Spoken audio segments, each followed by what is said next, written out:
예수와 함께 죽고 부활 생명 내 안에 새로운 삶이 열렸네.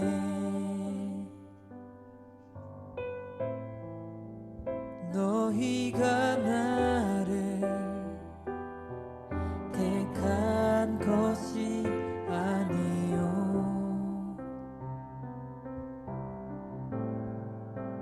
내가 너희를 택하여 세웠나니 오직 내 안에 오직 내 속에 그리스도가 사네.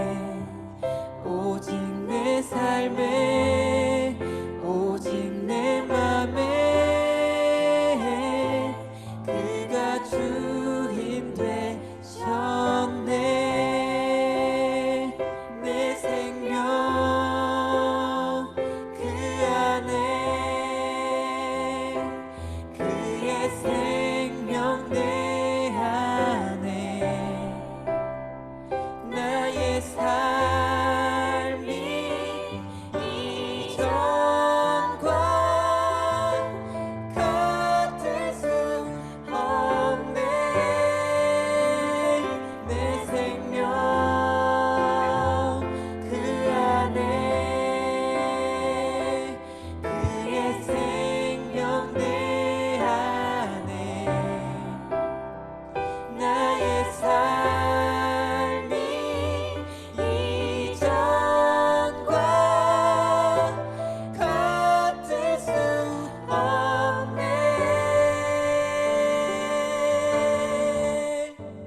오직 내 안에 오직 내 속에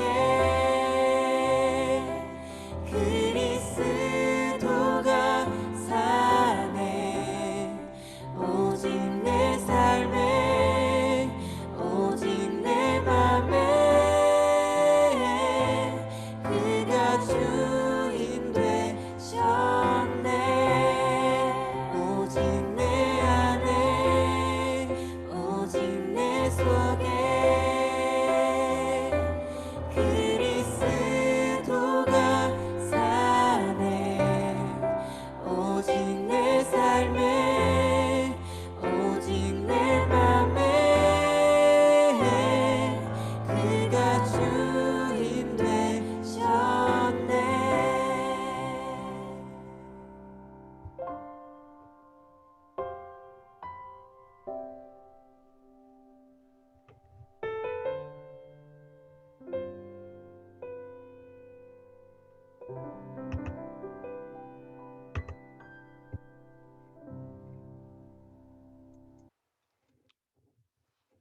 예, 노래를 잘하니까 잘생겨 보이네요.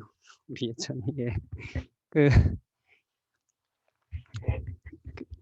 뭐 오늘 주제랑도 연관이 있어서 예, Born Again이란 찬양이었고요. 같이 들으며 예, 강의 시작하려고 했습니다. 예.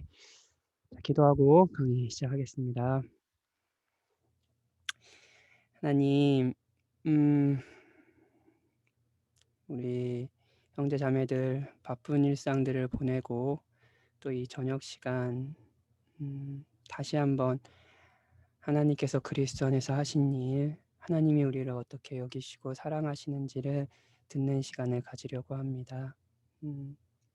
복음이 죄인을 새롭게 변화시키고 그렇게 새롭게 변화된 죄인들이 계속해서 죄를 범할 때마다 다시 돌이키게 하고 경고하게 하고 소망하게 한다라는 것, 복음이 우리를 구원한다라는 것 믿습니다. 저희들에게 복음을 알려주시고 당신께서 계획하신 일들을 우리 안에서 이 시간 이뤄주십시오. 당신을 찬양합니다. 복음을 말하며 당신을 찬양하고 싶습니다. 예수님의 이름으로 기도했습니다. 아멘. 예. 안녕하세요. 박현진입니다. 예. 벌써 6번째 시간이에요. 총 원래 저희들이 계획했던 시간이 6번이었죠. 근데 이제 복음서가 한 번 더 늘어지면서 총 7번 시간으로 했는데 뭐 벌써 거의 끝났네요. 이게 저도 시작하면서 좀 이제 처음 하는 강의라서 부담이 있었는데 이렇게 벌써 이렇게 빠르게 지나온 것 같아요. 여러분들 어떠셨는지 모르겠습니다. 혹시라도 뭐 여건이 되면 화면을 켜주셔도 좋고요. 아니면 안 켜주셔도 좋습니다. 이게 참 그 막 외부에서 이렇게 보시는 분도 계시더라고요. 그래가지고 화면 켜기가 좀 여건이 어려우신 분들도 계시는 것 같아요. 그래서 저도 여러분 얼굴 보면서 하면 좋으니까 그렇게 부탁드리는 거였습니다. 6번째 시간 같이 지난주까지는 예수님께서 승천하신 후 사도행전에 기록된 교회 역사에 대해 살펴봤죠. 그래서 예수님이 약속하신 대로 성령님이 예루살렘에 이제 오순절 때 예루살렘에 임하시고 교회가 시작됐죠. 그리고 이제 처음에는 베드로였고요. 이후에는 이제 바울을 중심으로 한 여러 사도들의 사역을 통해 복음이 예루살렘과 온 유대와 사마리아와 땅 끝까지 퍼지는 역사를 이제 사도행전을 통해 살펴봤습니다. 그리고 사도행전 역사 안에서 쓴 바울의 서신까지도 살펴봤죠. 성경은 예루살렘 교회에 그러니까 오늘은 그 이후에 이제 사도행전 이후의 교회 역사, 특히 바울 서신에서 보여지는 교회 역사를 살펴보도록 합시다. 원래 일반 서신까지 다 하려고 했는데 역시나 하다 보면 시간이 모자르죠. 그래서 오늘은 이렇게 바울 서신까지 하고요. 그리고 다음 주에 일반 서신과 요한 서신까지 해서 강의가 마무리될 것 같습니다. 간단하게 뭐 연대순으로 정리한 지금 연대순으로 저희 신약 성경을 쭉 살펴보고 있다라는 것을 기억하셨으면 좋겠어요. 연대순 시간순이죠. 그래서 이제 사복음서에 기록된 예수님의 생애에 대해서 우리 3시간 동안 살펴봤고요. 그리고 이제 교회 시대 이게 쭉 이제 교회 시대예요. 사도행전 역사 기간 안에 있어요. 교회 시대를 지난주에 살펴봤죠. 그래서 사도행전 역사 오순절 이제 성령 강림 사건부터 바울이 로마로 이제 죄수의 신분으로 끌려가는 것까지가 이제 사도행전 역사였죠. 그 기간 안에 바울이 쓴 서신서들 2차 전도 여행 때 데살로니가 전후서 막 3주밖에 못 있어가지고 애타는 마음으로 쓴 그 서신서였죠. 그리고 갈라디아서 갈라디아 1차 전도 대상지였던 갈라디아 지방의 교인들에게 거짓 교사들이 와가지고 이제 율법주의를 가르치는 거짓 교사들이 와가지고 이렇게 쓴 서신서가 갈라디아서였죠. 그리고 3차 때 이제 고린도 전후서 아픈 사랑 제가 이제 강해를 시작할 건데 2차 전도정의 주 핵심지였던 고린도라는 도시에 보낸 편지가 이제 고린도 전후서입니다. 그리고 아마도 3차 전도 여행을 하다가 고린도라는 도시에 다시 돌렸을 때 그때 로마서를 썼을 것으로 예상이 됩니다. 사실은 오늘 로마서를 살피지만 로마서는 지난주에 못했잖아요. 그래서 로마서는 사도행전 역사 기간 안에 쓴 서신서라고 할 수 있습니다. 그리고 이제 바울이 로마로 끌려와서 로마의 가택연금, 그러니까 감옥에 갇힌 것 같지는 않습니다. 그 일반 가택에 연금 이렇게 가택에 있고 그 뭐랄까요 로마의 군인들이 그 바울을 지키는 한마디로 뭐 감옥은 들어가지 않지만 감옥 같은 생활을 하는 죄수의 신분으로 가택연금된 상태. 이 상태에서 골로새서, 빌레몬서, 에베소서, 빌립보서를 이제 이거를 이제 옥중서신이라고 불리거든요. 이 옥중서신 4권을 쓰고요. 그리고 아마도 이 가택연금된 이 감옥 투옥 생활이 풀려났던 것 같아요. 그래서 뭐 여러 가지 증거들이 있는데 그래서 4차 전도 여행을 주장하는 여러 신학자들이 있습니다. 아마도 그랬을 것 같아요. 그래가지고 요 시기에는 이제 마게도냐 지방이나 아가야 지방에 있는 교회를 한 번 더 돕니다. 그 시기에 썼던 게 디모데 전후서와 디도서, 제 목회서신이죠. 목회자들에게 쓴 편지 쓰고요. 마지막으로 이제 진짜 지하 감옥에 갇힙니다. 그리고 결국 이제 순교하죠. 그 마지막 쓴 편지가 디모데 후서입니다. 그래서 오늘은 요 편지들을 살펴보는 걸로 하겠습니다. 그리고 다음 주에는 이렇게 살펴보도록 하죠. 할 수 있겠죠? 했으면 좋겠습니다. 예. 이제 교회가 세워졌잖아요. 근데 교회가 세워지면서 그 누가는 이런 기록을 남깁니다. 하나님의 말씀이 점점 왕성해진 거예요. 그리고 예루살렘에 이제 제자의 수가 많아지고 막 제사장들도 이 도에 복종하기 시작했습니다.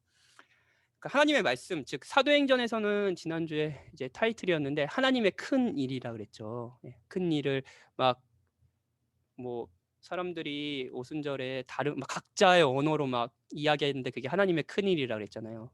다른 말로 뭐라 했어요? 복음이라 그랬죠. 하나님께서 그리스도 안에서 죄인을 위해 하신 일, 이거를 막 이야기하기 시작했다 그랬죠. 이 하나님의 말씀이 예루살렘 전체에 왕성해졌습니다. 막 이야기하기 시작했어요. 그러면서 이제 제자의 수가 더 많아지고 교회가 세워지기 시작한 거죠. 사도들은 복음을 전했고요. 사람들은 이 복음에 반응했습니다.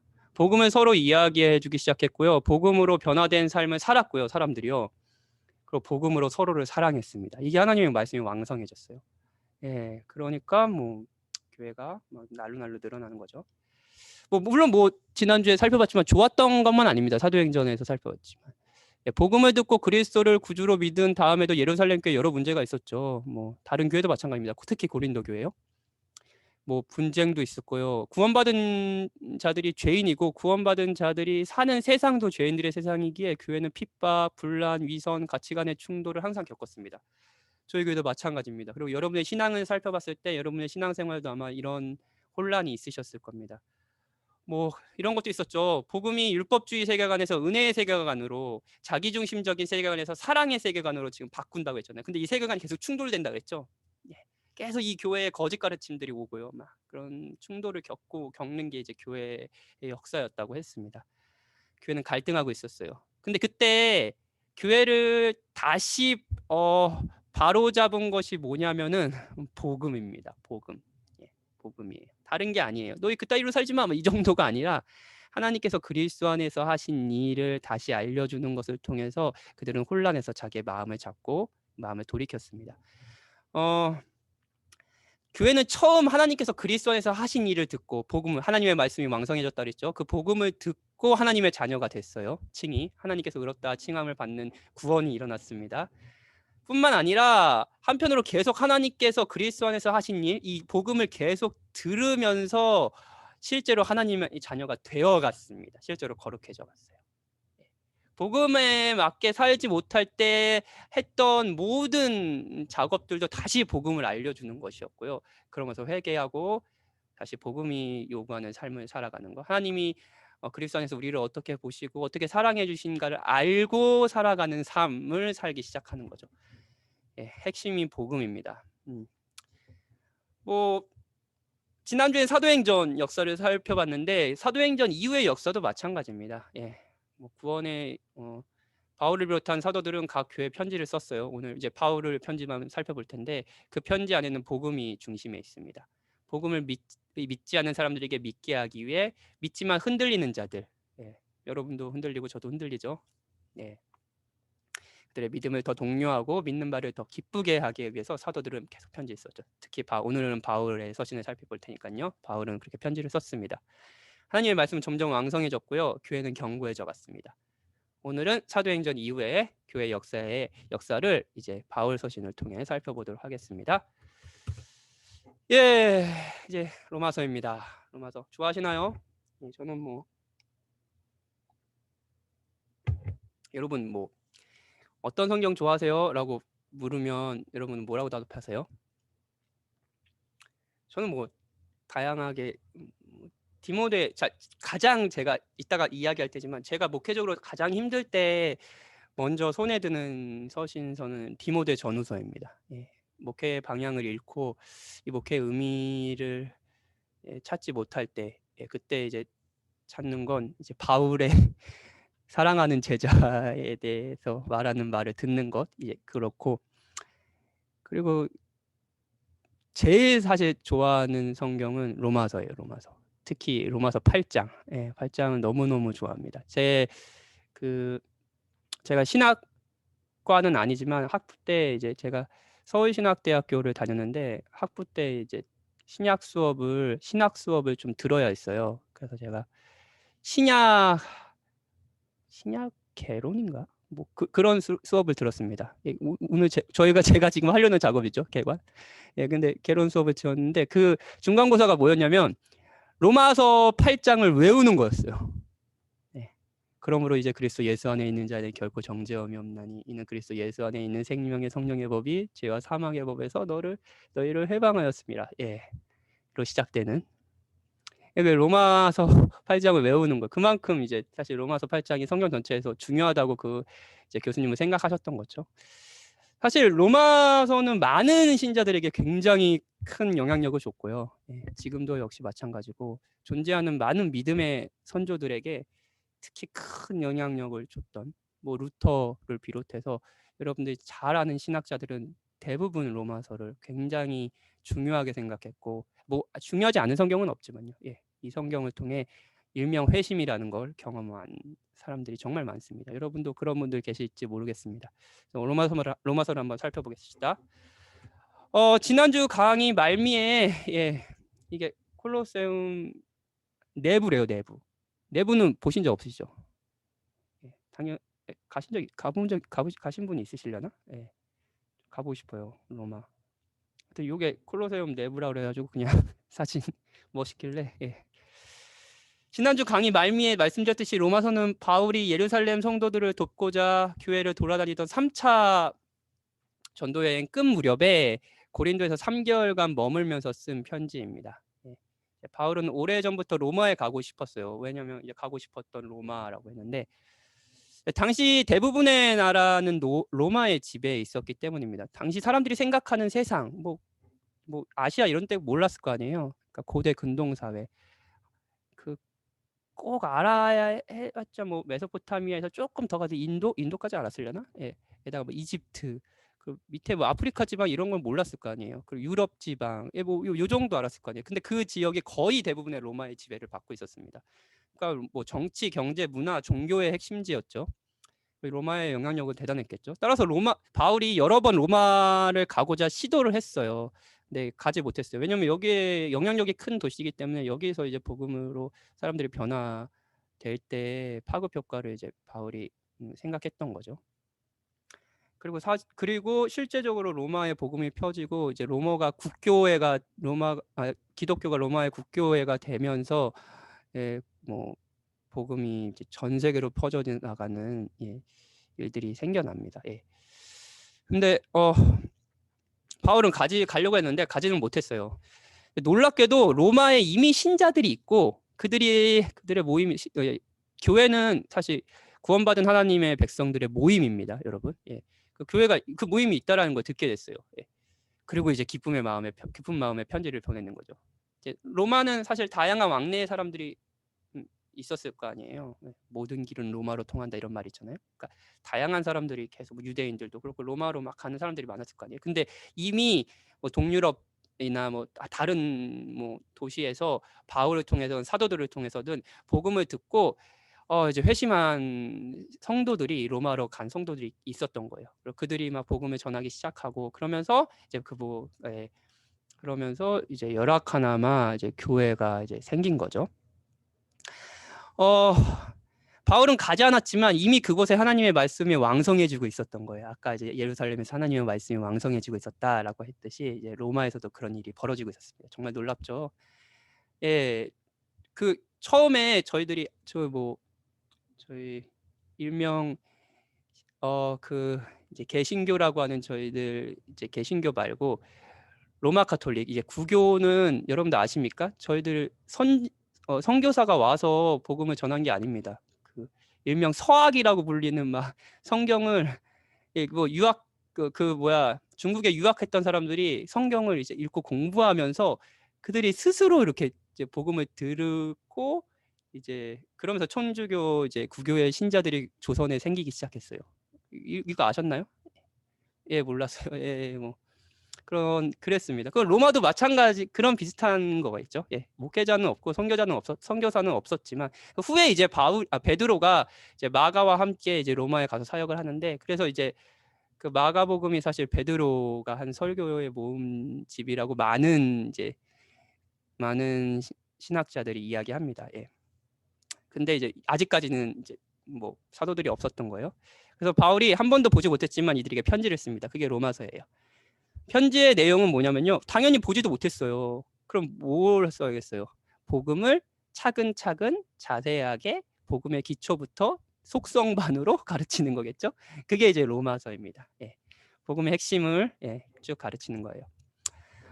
이 편지는 복음, 구원의 필요성, 구원의 방법, 구원의 확신, 구원의 역사, 구원받은 자의 삶에 대해서 다룹니다. 예. 먼저는 구원의 필요성. 바울은 이방인이건 유대인이건 모든 사람이 예외 없이 빠져있는 가장 심각한 상태를 말하는데요. 그거는 범죄하여 하나님 진노 아래 있다라는 거예요. 자, 구원이 뭐냐면요. 자, 어떤 상태에 있어요? 그 상태에서 이렇게 건짐을 받아야 된다는 거 이제 구원이잖아요. 예. 근데 생각해 보세요. 그 상태에서 스스로 빠져나올 수 있어요. 그러면 구원이 필요한가요? 스스로 빠져나올 수 없을 때 구원이라는 게 필요한 거잖아요. 예를 들어 태평양 한가운데 제 이해를 좋아하는데 태평양 한가운데 빠져버린 거예요. 근데 거기서 스스로 헤엄쳐 나올 사람이 있나요? 없잖아요. 태평양이라는 위험이 있습니다. 예. 거기에서 스스로 빠져나올 수 없어요. 살아날 수 없어요. 누군가의 도움이 필요하죠. 이게 구원입니다. 그렇죠? 우리는 범죄의 하나님의 진노라는 피할 수 없는 피할 수 없는 것에 다 빠져 있습니다. 그리고 스스로 그 진노에서 해결할 수 있는 방법이 없어요. 누가 여기서 우리를 건져 주셔야 되죠. 이게 구원의 필요성이에요. 유대인들은 돌판에 기록된 율법이라는 하나님의 법을 가지고 있었고요. 뭐 이방인들은 율법은 없었어요. 하지만 뭐가 있었죠? 마음에 기록된 양심이라는 게 있었죠. 하나님의 법을 이방인도 유대인도 다 가지고 있었습니다. 근데 모두 온전히 순종하지 못했습니다. 이것이 구원의 필요성이에요. 그렇다면 어떻게 구원을 받을까요? 세상에 존재하는 모든 종교는 구원을 우리가 한 행동의 결과라고 이야기합니다. 아주 심하게 줄인 거긴 하지만 착하게 살아라. 그러면 복을 받을 것이다. 그럼 구원을 받을 것이다. 이게 사실 존재하는 모든 종교의 핵심적인 메시지입니다. 너가 어떻게 살아라. 너가 이 율법을 잘 행해라. 너가 의로워져라. 그러면 구원을 받을 것이다. 이게 모든 종교의 핵심적인 문구예요. 하지만 문제는 인간이 착하게 살 수 없다라는 거예요. 착한 척은 할 수 있고 잠시 착할 수는 있습니다. 근데 온전하게 착할 수는 없습니다. 만약 진짜 거룩하고 흠없는 의로움을 가진 자가 여러분의 마음을 온전히 살필 수 있다면 그분은 여러분을 의롭다고 할까요? 당연히 안 하죠, 여러분. 예. 누가 그렇게 흠없는 의로움을 가지고 사람의 마음을 다 살필 수 있는 자가 모든 인류를 평가한다면 그 평가자의 평가에 좋다, 의롭다라고 평가받을 사람이 누가 있겠습니까? 목사님이 매번 설교하시지만 우리의 선함 안에도 우리의 죄가 섞여 있는데요. 그렇죠? 착하게 살아라, 그럼 복을 받을 것이다라는 메시지의 한계는 뭐냐면 인간이 온전하게 착하게 살 수 없다는 것입니다. 복음이 말하는 구원은 착하게 살 수 없는 인간을 위해 착하게 사신 분이 계시다는 거예요. 그리고 그분을 우리의 구주로 믿으면 구원을 받는다는 것입니다. 즉 우리의 행위가 아니라 하나님의 행위로 구원을 받는다는 거예요. 이게 복음의 핵심적인 메시지입니다. 이미 복음서에서부터 우리가 계속했던 내용이죠. 예수님의 속량, 이 속량이 경제적인 용어거든요. 그러니까 값을 주고 값을 주고 이게 종을 산다라는 의미예요. 그러니까 예를 들면 진제가 여기 있으니까 진제가 누구 예를 들까요? 진제가 예진이의 종이에요. 근데 이제 진제가 너무 괴로워하는 거예요. 그래서 제가 진제가 불쌍해가지고 진제가 이거 정확한 예는 아닌 것 같은데 하여튼 진제가 불쌍해가지고 제가 진제의 노예 값을 삽니다. 줬어요. 그럼 이제 진제는 누구 거예요? 제 거죠. 저의 소유가 되는 거죠. 이게 속량이라는 단어입니다. 예. 즉 그리스도가 하신 일, 그 속량, 죄 값을 주고 저희를 사신 일로 우리는 구원을 받는다라는 게 이제 사실 복음의 핵심적인 내용입니다. 그래서 구원은 전적으로 하나님이 우리에게 주시는 선물, 즉 은혜이죠. 그리고 우리는 손을 벌려서 이 은혜를 누립니다. 여러분, 은혜는 하나님이 베푸시는 거고 믿음은 단순히 손을 벌리는 것입니다. 근데 누가 손을 벌리는 거를, 그러니까 이것도 손을 벌리는 것도 하나님께서 하시는 일이죠. 성경은 이렇게 기록합니다. 누가 손을 벌리는 거를 난 손을 벌린 굉장히 의로운 자, 이런 자랑을 누가 할 수 있겠습니까? 은혜 베푸신 주를 찬양할 뿐이죠. 그렇죠? 그래서 말씀은 이렇게 얘기합니다. 이 말씀 진짜 좋아요. 사람이 죄를 범하였음에 하나님의 영광, 죄를 범하였음에 이게 모든 사람 구원의 필요성이죠. 그래서 예수 안에는 속량, 값을 주고 우리를 사셨어요. 말미암아 그 값은 뭔가요? 그리스도가 우리를 위해서 죽으신 거죠. 하나님의 은혜로 값없이 의롭다 하심을 얻은 자 되었느니라. 이게 구원의 방법입니다. 하나님이 하신 일입니다.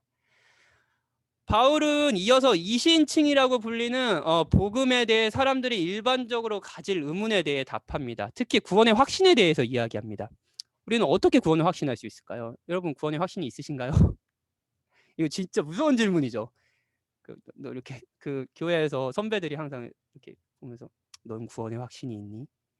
오늘 말씀 은혜 받았니? 막 이렇게 하면 항상 우리의 마음이 눌림이 있었잖아요. 예. 여러분 구원의 확신이 있습니까? 무서운 질문이죠. 우리 어떻게 구원의 확신할 수 있을까요? 이 질문은 사실 제가 구원의 확신이 없습니다라는 수많은 성도들의 고민들을 들으면서 목양하고 있고 지금도 하고 있기 때문에, 그럼 우리가 어떻게 구원을 확신할 수 있을까요? 우리의 행동을 살피면서 확인할 수 있을까요? 우리는 우리의 행동이 온전하지 못하는 걸 잘 알고 있습니다. 어느 누가 요즘에 목사님이 매일 성경 묵상에 이제 이 부분을 로마서를 하시잖아요. 그거 정말 좋습니다. 안 하시는 분들은 꼭 매일 해보세요. 너무너무 좋습니다. 예. 근데 누가 자신의 삶을 살피면서 구원을 완전히 확신할 수 있겠습니까? 그것도 계속요. 혹시 확신하더라도 그것은 은혜의 복음을 잘 알지 못하는 거 아닐까요? 그렇다면 구원을 어떻게 확신할까요? 신자가 구원을 확신하는 이유는 자신의 행동을 돌아봄으로가 아니라 하나님께서 그리스도 안에서 하신 일, 즉 복음, 하나님의 행동을 바라볼 때입니다. 아까 뭐라 그랬어요? 구원의 방법이 뭐라 그랬어요? 우리가 한 행위가 아니라 하나님의 행동이라고 했잖아요. 그럼 그거 구원을 확신하는 이유 뭐예요? 우리 행동이에요? 아니죠, 당연히. 하나님께서 하신 행동을 다시 바라보는 겁니다. 그게 구원의 확신입니다, 여러분. 성부 하나님은 우리를 조건적으로 아니라 무조건적으로 사랑합니다. 계속 얘기했어요. 은혜입니다. 정하신 주께서 정하셨습니다. 에베소서에 이따 말하겠지만 태초에 창세 전에 정하셨습니다. 정하신 자를 부르셨습니다. 부르신 분께서 그들을 실제로 의롭다 하셨습니다. 그리고 의롭다 하신 분께서 영화롭게 하실 겁니다. 영화롭게 하신다는 거, 이거 과거 미래에 있을 일이잖아요. 근데 로마서는 이게 너무 확정적으로 반드시 일어날 일이라서 과거 시제를 했습니다. 반드시 영화롭게 하신다는 거예요. 이게 삼위 하나님께서 성부 하나님께서 우리를 위해서 하신 일입니다. 우리는 성자 하나님과 예수님과 연합되었습니다. 우리는 그리스도와 한 몸입니다. 한 사람, 아담이 순종하지 아니함으로 많은 사람이 죄인인 것 같이 한 사람, 예수님이 순종하심으로 많은 사람이 의인이 됩니다. 맞아요. 그리스도가 순종함으로 우리가 의인이 됩니다. 왜냐? 그리스도는 우리가 그리스도와 연합되었기 때문에. 그리스도가 죽으실 때 우리도 죽고 그리스도가 살아나실 때 우리도 살아나는 겁니다. 이게 세례의 의미라 그랬죠. 성도는 그리스도와 연합되었기에 죄 세력에서 해방되고요, 율법에서 해방됩니다. 마지막으로 성령 하나님은, 삼위 하나님 중에 성령 하나님은 성도 안에 내주해 주시죠. 내주해 주셔서 그리스도와 연합된 자들에게 연합된 성도로 하여금 믿음으로 끝까지 인내하게 하십니다. 그분은 또한 우리가 기도할 바를 알지 못할 때에도 말없는 탄식으로 우리를 위해서 기도하십니다. 그게 성령 하나님, 삼위 하나님이 우리를 위해서 하시는 일이에요. 지금도요. 영원히 하실 일입니다. 그 하실 일을 바라보면서 성도는 구원을 확신할 수 있습니다. 여러분, 여러분의 행위로, 여러분의 삶의 열매로 구원을 확신할 수 없습니다. 삼위 하나님께서 여러분을 위해 하신 일을 계속 바라봄으로써 여러분은 구원을 확신할 수 있습니다. 이후 바울은 이렇게 구원을 받고 구원을 확신하는 자들의 삶에 대해서 이야기합니다. 이것을 이제 기독교 윤리라고 얘기하죠.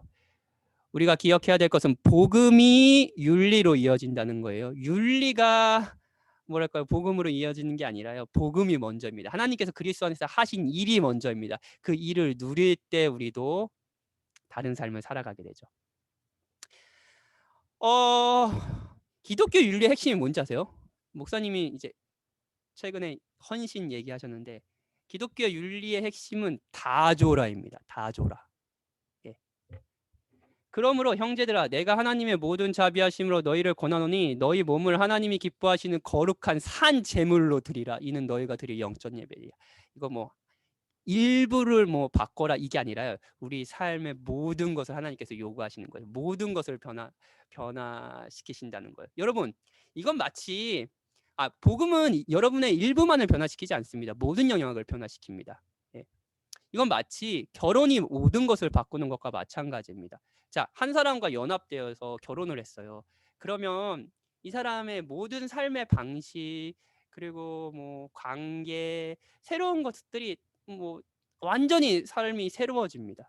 예, 그렇죠. 그리고 사랑하는 거, 내가 누구를 사랑해야 되는지도 더 완전히 변하죠. 그때 그 전에 결혼하기 전에는 아무나 사랑하면 안 되죠. 근데 이제 예, 뭐 이 사람 사랑하다가 마음에 안 들면 뭐 다른 사람 사랑해도 됐습니다. 그 되죠. 예. 근데 결혼하면 그런 일이 됩니까? 안 됩니까? 안 되죠. 예. 하지만 여러분, 이게 단순히 구속이 아닙니다. 뭐 목사님이 헌신에 대해서 설명해 주셨지만, 이 기독교 윤리가 말하는 헌신은 우리의 것을 다줘라라는 것은 말하지만, 사실 이 헌신은 더 기쁜 삶, 더 행복한 삶을 위해서 우리에게 명령하시는 하나님의 삶입니다. 그리고 하나님께 우리가 드릴 것은 죄밖에 없죠. 하지만 그 죄를 가지고 와서 내가 너와 연합된 내가 너의 신랑이 되어 주시겠다라고 말씀하시는 게 바로 기독교 윤리의 핵심입니다. 모든 것이 변합니다.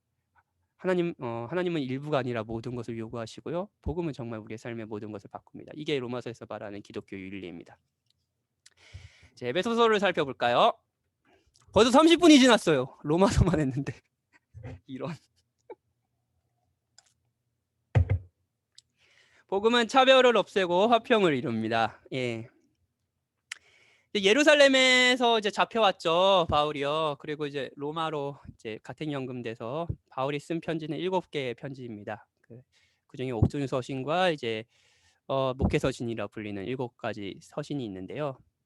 그중 에베소서는 로마에서 갇혀 있던 바울이, 아마도 이제 말씀드렸듯이 가택연금된 상태였을 거예요. 바울이 자신의 사역 요충지의 하나인 3차 맞죠? 예, 3차 전도 여행의 요충지였던, 그래서 오랜 시간 여기서 있으면서 교회를 세웠죠. 두란노선 기억나시나요? 예, 에베소 교회에 보낸 편지. 이게 이제 에베소서입니다. 이 편지는 긴 찬양으로 시작합니다. 그래서 3절부터 14절 있잖아요. 그게 이제 우리나라 번역 성경에서는 툭툭 끊어져요. 에베소서 1장 13절부터 14절이요. 근데 사실 원문에서는 이게 그 문단이 끊어지지 않고 한 호흡으로 한 문장입니다. 그러니까 바울은 아주 긴 호흡으로 진짜 열정적으로 찬양하면서 이 서신서를 이제 쓰는 거죠. 편지를 쓰는 거죠. 그리고 여기에 이제 이 찬양의 핵심이 뭐냐면요, 은혜의 구원입니다. 은혜의 구원이에요. 은혜 뭐였죠? 자격 없는 자에게 하나님께서 베푸신, 자격 없는 자에게 대가 없이 하나님께서 베푸신 사랑이었죠. 하나님께서 은혜로 구원을 하셨다는 것을 막 찬양하는 거예요. 여기에 이제 예정교리가 등장합니다. 하나님께서 택하신 자들. 근데 이제 예정교리가 찬양에서 등장한다라는 것을 기억하셔야 됩니다, 여러분. 주로 사람들이 예정교리를 오해하는 게 뭐 예정하면 나는 예수님 믿으니까 택하신 저 예수님 믿지 않았으니까 택하신 못 받은 사람, 막 이렇게 어떤 사람을 구원을 뭐 이렇게 가리는 용도로 예정교리를 이해하는 사람이 많습니다. 아닙니다. 예정교리가 성경에서 얘기할 때 언제나 하나님께서 베푸신 구원을 찬양할 때 이야기합니다. 이게 온전히 우리가 행한 일이 아니라 하나님이 행하신 은혜의 결과다라는 것을 찬양할 때 하나님이 택하신 자들을 구원하신다라는 예정을 이야기한다라는 거예요. 이거 여러분들도 예정교리를 생각할 때 이걸 반드시 기억하셔야 될 부분입니다. 하나님께서는 창세전, 그러니까 우리가 태어나기도 전, 그래서 우리가 존재도 안 했으며 당연히 한 것도 아무것도 없어. 한 것 당연히 없죠, 여러분. 창세전에 우리가 뭘 해요? 믿어요? 믿을 리가 있나요? 아무것도 존재도 안 했는데요. 그때 우리를 택하셨습니다. 목적이 무엇일까요? 은혜의 영광을 찬양하게 하려는 것이라고 6절에 이야기합니다. 만약 우리의 구원이 우리의 의로움의 결과라면 누구도 구원에 있어서 하나님을 찬양하지 않을 겁니다. 우리의 의로움의 결과라면 누굴 찬양하겠어요? 자기의 의를 자랑하지 않겠어요? 자신의 행동을 자랑하지, 나의 믿음을 봐. 나는 믿었어. 막 이렇게 난 예전교리 알아. 막 이런 거 자랑하지 않겠어요? 난 시간교회 다녀. 막 이렇게 자랑하지 않겠어요? 근데 하나님의 나라에는 자기 자랑이 없습니다. 하나님을 향한 찬양만 있을 뿐이죠. 왜냐고요? 구원이 자격 없는 자에게 베풀어 주신 은혜이기 때문입니다. 이 은혜의 복음은 또한 모든 일을 통일 하나 되게 합니다. 하늘에 있는 것이나 땅에 있는 것이나 다 그리스도 안에서 통일되게 하려 하십니다. 자, 이것도 살펴보죠. 만약 구원을 받는 것이 우리의 행동의 결과예요. 우리가 교회 열심히 다녀서, 우리가 뭐 성경계단 열심히 들어서 성경계단 7주차 결석하지 않아서 구원을 받는 것이라면 인간 사이에 구별이 있을 거예요. 그렇죠? 나는 이렇게 의로운 자, 저 사람 의롭지 않은 자. 그리고 이 의로움은 당연히 차별과 분란으로 이어질 겁니다. 왜냐하면 나의 의 때문에 나는 의로워진 거니까 자랑할 거 있지 않겠어? 그리고 저 사람은 의로움이 없는 사람이에요. 교회 열심히 다 안 다녀요. 성경계관도 듣지 않아요. 그러면 저 사람은 저희 못난 사람, 막 이렇게 차별이 있을 거 아니에요. 그리고 분란이 있을 거 아니에요. 그렇죠? 만약 우리 행동의 결과라면 이 교회 안에서도 이런 분란들이나 뭐 차별 이런 게 존재할 수밖에 없을 겁니다. 모두 자기의 행동을 자랑할 테니까요. 하지만 구원이 우리의 행동의 결과가 아니라 하나님의 행동, 로마서에서 얘기했죠. 그 하나님의 사랑의 결과라면 구별은 있겠죠. 하나님께서 사랑하시는 자, 아직까지는 하나님께서 그러니까 구원하지 않은 자, 뭐 이런 구별이 있겠죠. 그래서 성도라고 하잖아요. 거룩한 자, 구별된 자라고 구원받은 하나님의 백성들을 이야기하잖아요. 구별은 있을 겁니다. 근데 구별이 차별이나 무시나 분란으로 이어지지는 않을 겁니다. 그렇지 않나요? 신자와 비신자들 간의 차별과 무시와 분란이 있을까요? 비신자들은 신자를 무시할 수 있죠. 근데 신자들은 불신자들을 무시할 수 없습니다. 사랑을 받은 자는 사랑을 찬양하고 받은 사랑을 찬양하고요. 사랑을 받지 못한 자들, 불신자들을 섬기려고 하겠죠. 자기 의를 자랑하지 않으려고 할 겁니다. 난 믿는 자야. 이럴 리가 있겠습니까?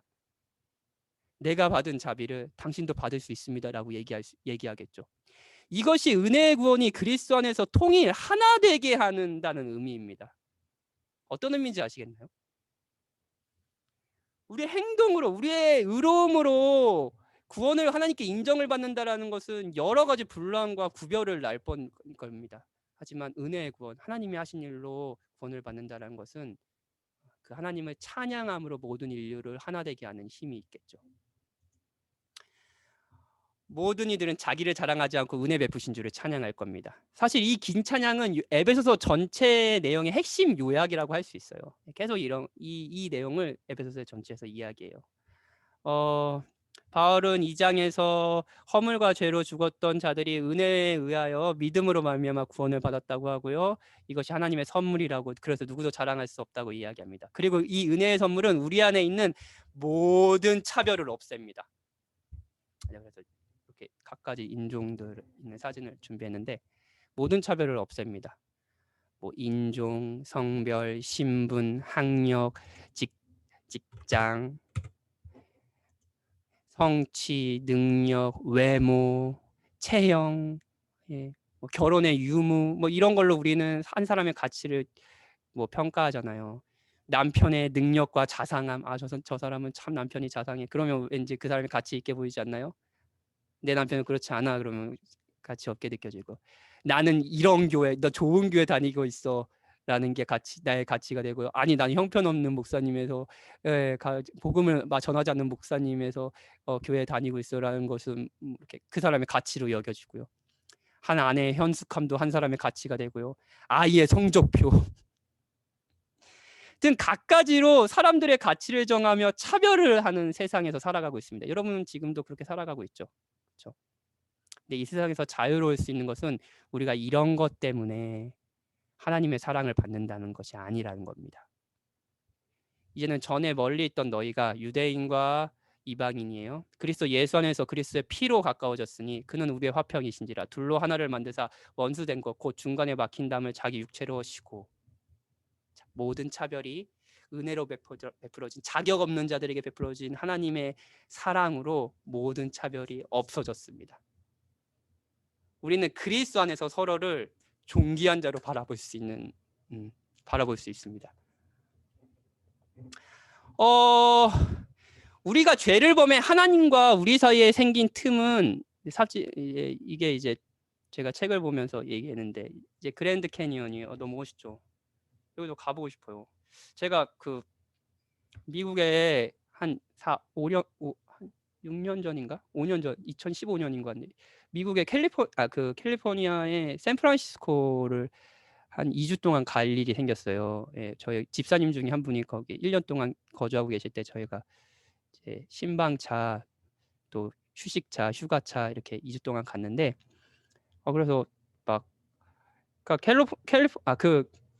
그래서 그 서부에 이제 다들 서부 쪽에 이제 그랜드 캐니언이 있다는 걸 알잖아요. 아마 애리조나 주에 있나 그럴 거예요. 그래서 그러면은 한번 가보자라고 생각하고 여기 너무 가고 싶었어요. 막 이런 얘기를 하면서 갔는데 비행기 타고 가야 되는 거예요. 못 갔어. 네, 못 갔습니다. 여기 못 갔어요. 너무 가보고 싶었어요. 이게 이제 협곡이잖아요. 자, 봅시다. 하나님과 죄를 범해서 인간과 하나님의 사이에서 틈이 생겼어요. 근데 이 틈은 삽질 몇 번으로 메꿔질 수 있는 작은 구덩이가 아닙니다. 율법주의는 마치 이게 삽질 몇 번으로 인간의 노력으로 메꿔질 틈이라고 생각하는 것 같습니다.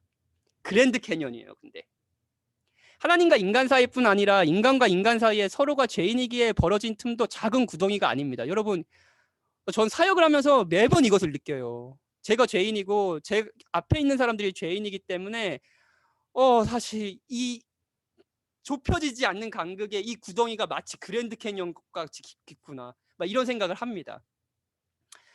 우리가 하는 선행은요, 사실은 그랜드 캐니언이라는 거대한 구덩이, 이제 사실 구덩이라고 표현하기도 힘들 정도로 엄청난 구덩이죠. 이 구덩이에 삽질을 몇 번 하는 것에 불과합니다. 흙을 한 5번 푸는 거예요.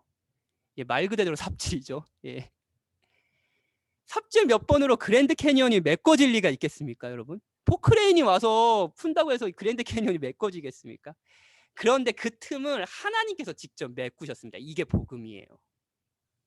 그리스도가 우리를 위해 죽고 부활하심으로 말이에요.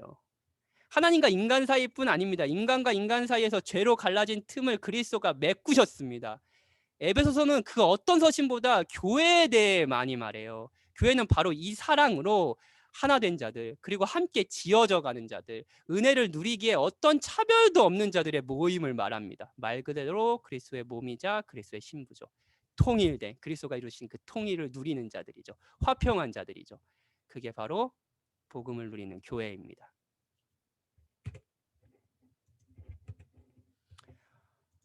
빌립보서, 바울이 가택연금된 로마에서 쓴 두 번째 편지는 이제 빌립보서입니다. 이제 죄수의 신분으로 갇혀 있는 이제 바울이 아이러니하게도 이 편지에서 기쁨을 계속 얘기해요. 이 옥중서신은 그 어떤 서신보다 기쁨을이라는 단어가 반복돼서 계속 나오는, 주 안에서 기뻐하라. 내가 다시 말하노니 기뻐하라. 막 계속 기뻐하라고 얘기해요. 생각해 볼까요? 기쁨이라는 감정을 생각해 봅시다. 이거 이제 제 첫째 아들인데, 저와 이제 제 아내의 첫째 아들. 박이양 많이 컸죠. 이제 첫째 아들입니다. 기쁨은 상황에 대한 해석입니다. 예를 들어 얘기해 볼게요. 태어난 아기를 보면서 기뻐하는 이유는 뭘까요? 아기를 기뻐해요. 그러니까 아이가 태어났다는 상황이 있잖아요. 그 상황을 기쁘게 해석하기 때문입니다. 그렇죠? 사실은 이 아이가 태어나면서 굉장히 고통스러워져요. 왜냐하면 이 조그만 아이는 정말로 부모들에게 헌신을 요구하거든요. 너의 삶을 나에게 다 바쳐라. 이거 하나님도 아닌데 이놈들이. 너의 삶을 나에게 다 바쳐라. 정말 아이가 태어난과 동시에 삶의 패턴이나 이런 게 완전히 바뀝니다. 헌신을 요구해요. 근데 고통스럽잖아요. 근데 이 아이를 태어난 상황을 기뻐하는 이유는 이 아이가 주는 기쁨들, 이런 것들을 알고 이걸 선하게 해석하기 때문입니다. 그렇죠? 해석이에요. 사실 상황에 대한 해석이에요. 근데 바울을 생각해 볼까요? 바울은 기뻐할 이유가 전혀 없었습니다. 그는 죄수의 상황이었고요. 이 상황은 도저히 긍정적으로 볼 수가 없는, 해석할 수 없는 상황인 거예요. 그런데 그는 기뻐하고 있고요. 자신과 같이 환난을 당하고 있는 빌립보 교인들에게도 기뻐하라고 말합니다. 무엇이 바울을 죄수의 신분에, 죄수의 상황에서도 기쁘게 해석할 수 있는 눈을 줬을까요? 이것도 역시 복음입니다. 바울은 이렇게 이야기해요. 형제들아, 내가 당한 일이 죄수가 된 거예요. 도리어 복음 전파의 진전이 된 줄 너희가 아노라. 형제 중 다수가 나의 매임으로 말미암아 주 안에서 신뢰함으로 겁없이 하나님의 말씀을 담대히 전하게 되었느니라. 그들은 나의 매임에 괴로움을 더하게 할 줄을 생각하여 순수하지 못하게 다툼으로 그리스도를 전파하느니라. 그러면 무엇이냐? 거칠어로 하냐? 참으로 하나? 무슨 방도로 하든지 전파되는 것은 그렇더니 이로써 나는 기뻐하고 또한 기뻐하리라. 나의 간절한 기대와 소망을 따라 아무 일에든지 부끄러워하지 아니하고 지금도 전과 같이 온전히 담대하여 살든지 죽든지 내 몸에서 그리스도가 존귀하게 되게 하려 하나니 이는 내게 사는 것이 그리스도니 죽는 것도 유익함이라. 굉장히 유명한 말씀이죠. 바울은 죄수의 신분으로 갇혀 있었지만 이것은 여러 사람들에게 고난 중에서도 계속 복음을 전하는 힘을 주었습니다.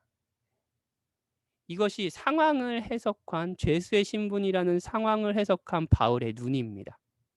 죄수로 갇혀 있으면서 바울은 이렇게 생각할 수 있었어요. 아, 내가 이렇게 열심히 사역을 했는데 결국 나는 죄수가 되었구나.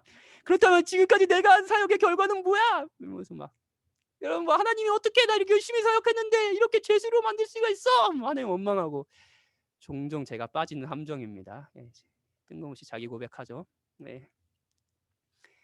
그렇다면 만약 이렇게 해석했으면 바울은 우울이라는 깊은 늪에 빠졌을 겁니다. 저도 얼마나 많이 이 우울이라는 감정에 사역을 하면서 빠지는지 모릅니다. 하지만 바울은 죄수의 신분에서도 기뻐할 수 있었습니다.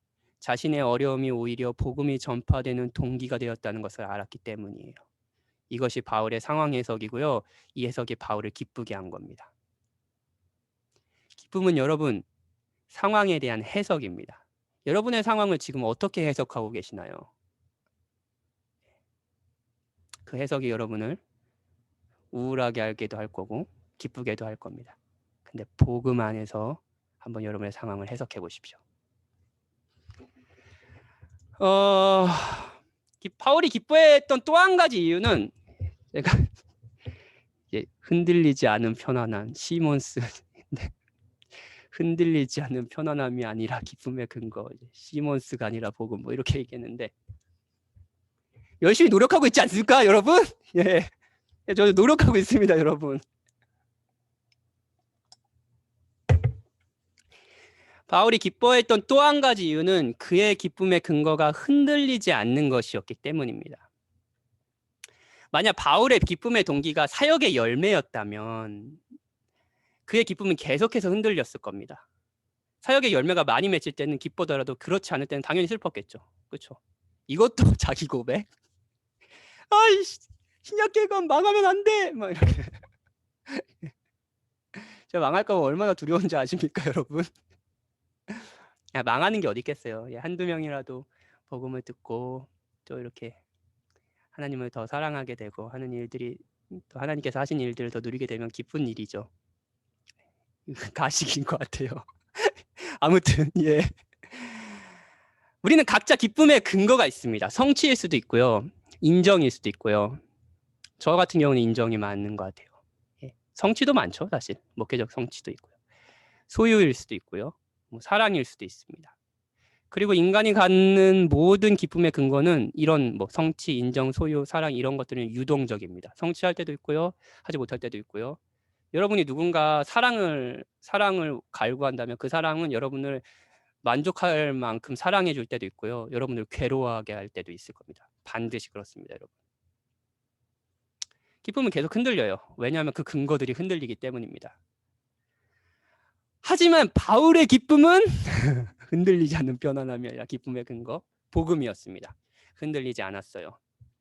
그는 기쁨을 하늘에 있는 시민권에 두었습니다. 그리스도 안에서 자신이 영원히 안전하고 행복할 것이라는 것, 하나님의 인정과 사랑을 받을 것이라는 것에 기쁨의 근거를 두었습니다, 여러분. 바울이 가택연금 당해서 죄수의 신분을 있었지만 이 기쁨의 근거는 흔들리지 않았습니다. 왜냐? 그리스도가 이미 그를 위해서 십자가에 죽으시고 부활하셨다라는 일을 다 이루셨기 때문입니다. 이 근거는 흔들리지 않습니다. 고통 중에도 흔들리지 않습니다, 여러분. 그래서 바울은 이러한 소망을 가지고 어려운 가운데서 기뻐하라고 빌립보 교인들에게 독려합니다. 내가 여러 번 너에게 말하였거니와 이제는 눈물을 흘리며 말하노니. 굉장히 애타게 얘기하는 거예요. 바울 너무 좋아요. 여러 사람이 그리스도의 십자가의 원수로 행하였느니라. 그들의 마침은 멸망이요 그들의 신은 배요 그 영광은 그들의 부끄러움에 있고 땅의 일을 생각하는 자라. 그러나 우리의 시민권, 복음을 아는 자들의 시민권은 하늘에 있는지라. 예수 그리스도께 있죠. 거기로부터 구원하는 자 곧 예수 그리스도를 기다리노니 그는 만물을 자기에게 복종하게 하실 수 있는 자의 역사로 우리의 낮은 몸을 자기 영광의 몸의 형체와 같이 변하게 하시리라. 이게 우리가 갖는 소망입니다. 그러므로 나의 사랑하고 사모하는 형제들아, 나의 기쁨이요 면류가 아닌 사랑하는 자들아. 제가 가끔씩 편지를 쓰면서 이제 제가 아끼고 많이 이제 사랑하는 우리 청년들한테 너가 나의 기쁨이고 나의 면류관이야라고 하면서 편지를 쓰기도 하는데, 요 이제 빌립보서의 인용이에요. 이와 같이 주 안에 서라. 너의 기쁨의 근거는 흔들리지 않는다. 그리스도가 이걸 다 이루셨다. 그러니까 그 복음을 믿고 굳건히 서라. 고난 가운데서도 기뻐하라라고 얘기하는 거죠. 그게 이제 빌립보서입니다.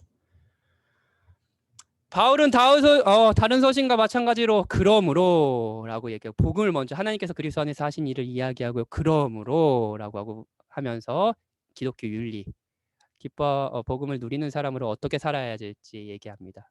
특히 빌립보서에서는 그리스도가 낮아지신 같이 우리도 서로 낮아짐으로 서로를 사랑하라고 이야기하죠. 이게 빌립보서입니다.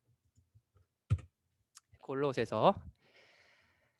바울이 로마에서 또 쓴 한 권의 옥중서신은 골로새서입니다. 바울은 골로새 교인들이 거짓 가르침에 현혹되고 있다는 소식을 듣고 이 편지를 써요. 또 찾아왔어요. 여기도 찾아왔어요. 저는 임영 씨죠. 좋아합니다. 그냥 이 짤이 있어가지고 그냥 한 거예요. 정말 많이 나오잖아요. 틀어도 맨날 나오잖아요. 이 방송이 미스터 트롯 방송이 뭐 예전에 한참 잘 나갈 때는 맨날 나오더라고요. 이제. 근데 또 거짓 교사가 찾아왔어요. 근데 그 거짓 교사가 문제가 그 가르침도 비슷합니다. 금욕주의, 할례, 안식일 준수를 해야 될 것을 가르친 거예요. 골로새 교회인들에게. 이러한 가르침의 핵심은 계속 반복되고 있는데 뭐냐면요, 율법주의입니다. 구원을 은혜로만 생각하지 않고 행함을 포함하는 거예요. 금욕주의는 단식 등 자기 억제를 통해 경건한 삶을 살아야 구원을 받는다라는 생각입니다. 하나님과 이웃을 사랑하기 위해 자신의 욕구를 절제하라는 거, 이거는 뭐랄까요, 아주 바람직한 자세죠. 그렇죠? 성경에 말하는 바잖아요. 사실 바울도 골로새 이 편지에서 그러한 삶을 살라고, 이렇게 뭐랄까, 자신의 삶을 절제하며 다른 사람을 섬기는 삶을 살라고 얘기합니다. 땅의 지체를 죽이며 우상숭배적인 탐심을 죽이라고 골로새서 3장 5절에 얘기해요. 근데 절제 생활을 이야기하는 거예요. 그런데 바울은 너희가 그렇게 살아야지 하나님께 인정을 받고 구원을 받는다고 이야기하지 않습니다, 여러분. 이게 함정이에요. 이게 율법주의와 복음이 다른 지점입니다. 절제의 삶을 살라고 얘기해요. 그런데 절제의 삶을 살았기 때문에 하나님께 인정을 받는다. 이렇게 살아. 그래야지 하나님이 너를 인정해 주실 거라고 얘기하지 않아요. 뭐라고 얘기하냐면 하나님이 너희를 구원해 주셨기 때문에 이제 너희는 다른 삶을 살아야 된다. 너의 눈이 바뀌었다. 너희는 새 사람이 되었다. 라고 얘기해요. 읽어볼까요? 새 사람을 입었으니 이는 자기를 창조하신 이의 형상을 따라 지식에까지 새롭게 하심을 입은 자니라. 거기에는 헬라인이나 유대인이나 헬레파나 무할레파나 야만인이나 스구디아인이나 종이나 자윤이나 차별이 있을 수 없나니 오직 그리스도는 만유시요 만유 안에 계시니라. 그러므로 너희는 하나님이 택하사 거룩하고 사랑받는 자처럼 긍휼과 자비와 겸손과 온유함과 오래 참음을 옷 입고 바울은 이미 그들은 하나님 자비 안에 새 사람이 되었다고 얘기해요. 하나님께서 이미 이걸 하셨다라고 얘기해요. 그렇게 새 사람이 된 사람들은 예전과 같이 생각하지 않고 지식에까지 새롭게 입었다고 이야기합니다. 이 변화에는 차별이 없어요. 왜냐하면 이 변화는 우리의 노력으로 일어나는 것이 아니라 만유의 구주이신 그리스도로 인해 은혜로 일어나는 변화이기 때문입니다. 이미 사랑을 받았습니다. 그러니 사랑 가운데서 행하라라는 것이 바울의 이야기예요. 거짓 교사들의 가르침의 핵심은 이미 받은 사랑을 작게 보고 무시하는 거였습니다. 사랑을 작게 보고 무시하는 거였어요. 그들은 이렇게 얘기하는 거예요. 하나님의 사랑을 받으려면 이걸 해야 돼. 금욕주의의 삶을 살아야 돼. 안식일을 지켜야 돼. 할례를 받아야 돼. 하나님의 기준에 너희가 스스로 도달해야 돼. 막 이렇게 얘기하는 거예요. 이러한 신학의 문제가 뭔지 알아요, 여러분? 진짜 큰 문제가 뭐냐면 그리스도와 그가 베푸신 은혜의 사랑을 작게 본다는 겁니다. 이러한 신앙 안에 하나님을 향한 찬양은 없습니다, 여러분. 그래서 바울은 자신에 대한 영광만 있을 뿐이죠. 자랑만 있을 뿐이고요. 여러분 어떠십니까? 어떻게 신앙생활하고 계시나요? 그래서 바울은 이 책 전반에서 그리스도가 어떤 분인지 강조합니다. 그래서 골로새서를 바울의 기독론이라고도 부르고요. 에베소서를 바울의 교회론이라고도 부르기도 합니다. 예수님은 하나님의 아들로서 만물의 중심입니다. 뿐만 아니라 우리는 그분에 의해 죄와 사탄의 권세로부터 구원을 받았습니다. 복음은 그리스도의 크심을 보는 거예요. 우리로 하여금 빛 가운데 성도의 기업의 부분을 얻기에 합당하게 하신 아버지께 감사하게 하시기를 원하노라. 그가 우리를 흑암의 권세에서 건져내사 그의 사랑의 아들의 나라로 옮기셨으니 그 아들 안에서 우리가 속량 곧 죄사함을 얻었도다. 그는 보이지 않는 하나님의 형상이시요 모든 핀조물보다 먼저 나신 이시니 만물이 그에게서 창조되되 하늘과 땅에서 보이는 것들과 보이지 않는 것들과 혹은 왕권들과 주권들이나 통치자들과 권세자들이나 만물이 다 그로 말미암아 그를 위하여 창조되었고 또한 그가 만물보다 먼저 계시고 만물이 그와 함께 섰느니라. 그는 몸인 교회의 머리시라. 그가 근본이시요 죽은 자들의 가운데서 먼저 나신 이시니 이는 친히 만물의 으뜸이 되려 하시며. 율법주의는 그리스도를 낮추고요. 복음은 그리스도를 높입니다. 그리스도를 찬양하죠. 골로새서와 함께 이제 골로새에 있는 빌레몬이라는 사람에게 보낸 편지가 빌레몬서입니다. 얼마 전 목사님이 이제 그 설교하셨죠. 너무너무 좋았죠. 근데 이 편지는 바울의 다른 서신과 다르게 확실히 구별되는 지점이 있습니다. 뭐냐면 바울이 교회에 보낸 편지가 아니라 한 개인에게 보낸 편지고요. 어떻게 보면 개인의 사적인 일, 그러니까 주인이 도망간 종을 용서하는 일을 다루고 있어요. 굉장히 특별하죠. 근데 엄밀히 말하면 개인이 한 용서가 교회에 퍼진, 그리고 지금 이 시대까지 퍼진 영향력을 봤을 때 이게 사적이라고 볼 수는 없죠. 굉장히 공적인 글이죠, 이 글도. 근데 1차적인 의미로 굉장히 사적인 글이었습니다. 근데 이 편지는 여러 가지로 우리에게 시사하는 바가 큽니다. 복음, 하나님께서 그리스도 안에서 하신 일이 현실적이라는 거예요. 여러분, 복음이 현실적이라고 느껴지시나요? 복음이 그냥 교회에서 듣는 목사님이 한 주에 한 번씩 듣는 말씀 이 정도로 생각하시나요? 여러분이 직장 생활에서, 여러분의 가정 생활에서, 여러분이 어떤 성취를 바라면서 목적을 이뤄가는 것에 있어서도 복음이 영향력을 끼친다고 생각하십니까? 복음이 모든 것을 바꾼다고 생각하십니까? 복음이 현실이라고 생각하십니까? 여러분의? 빌레몬서가 그것을 알려줍니다. 그래서 루터는 이렇게 얘기해요. 이 편지는 참으로 순전히 사적이고 가정적인 것이다. 루터예요. 그럼에도 불구하고 심지어 사적인 문제를 다루고 있는 이곳에조차, 사적인 곳에 이곳에조차, 용서라는 이 문제에서조차 그리스도에 관한 일반적인 교리를 가르치기를 억제할 수 없었다. 복음을 가르치기를 억제할 수 없었어요. 이것은 교회 안에서 이 교리를 보존하기 위하여 그가 어떻게 권면하고 강조하는지를 보여준다. 그는 어느 노예를 그 주인에게 화해시키되 어떤 것도 성취할 수 없을 것 같은 방식으로서 어떤 것도 성취할 수 아니 한 형제로 생각하라는요. 종을요. 그거는 그 시대에 생각할 수 없는 방식이었습니다. 복음만이 그 말을 하죠. 우리는 그리스도가 현존하지 않는 일상은 아무것도 없습니다. 복음이 현존하지 않는 일상은 없습니다. 보여주기 위해서 이것을 부지런히 설명해야 된다. 이제 빌레몬서를 열심히 가르치라는 거예요. 우리는 이미 에베소서를 살펴보면 은혜의 구원을 믿는 자들에게 어떤 차별도 존재하지 않는다고 이야기했죠. 그렇죠? 예. 그저 모두 그리스도의 자비를 받은 사람들, 그래서 그리스도 안에 통일 뭐 이런 얘기를 했잖아요. 그게 교회라고 얘기했잖아요. 차별이 절대 없죠. 예. 자랑도 없죠. 하나님을 향한 찬양으로 통일될 뿐이죠. 이게 교회잖아요. 화평을 이룰 수 있다고 했잖아요. 시기 있을 수 있죠. 근데 온전하지 않을 겁니다. 우리 모두 그리스도를 자랑할 테니까요. 그게 교회입니다. 온전한 교회입니다. 정말 그럴까요? 그런데 여러분, 에베소서의 교회의 모습이 정말 실제 교회에서 실천할 수 있는 것일까요? 정말 그렇다고 바울은 빌레몬서에서 이야기하는 거예요. 바울은 이 복음 안에서 빌레몬은 주인, 오네시모는 종이 아니라 형제라고 이야기합니다. 바울이 빌레몬에게 용서를 권면하는 것도 그냥 용서해라가 아닙니다.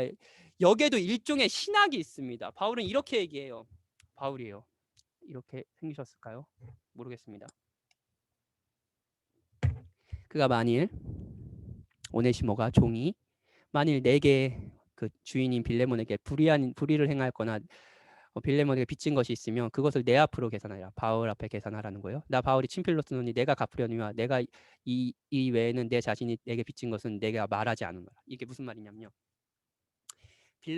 바울은 빌레몬이 오네시모에게 은혜와 자비를 용서하라는 자비를 베풀라고 이야기하고 있어요. 근데 이 베푸는 자비와 은혜는요, 사실 바울이 빌레몬에게 이미 베풀고 앞으로 계속 베풀 은혜에 기대어 있습니다. 그걸 생각해 볼까요?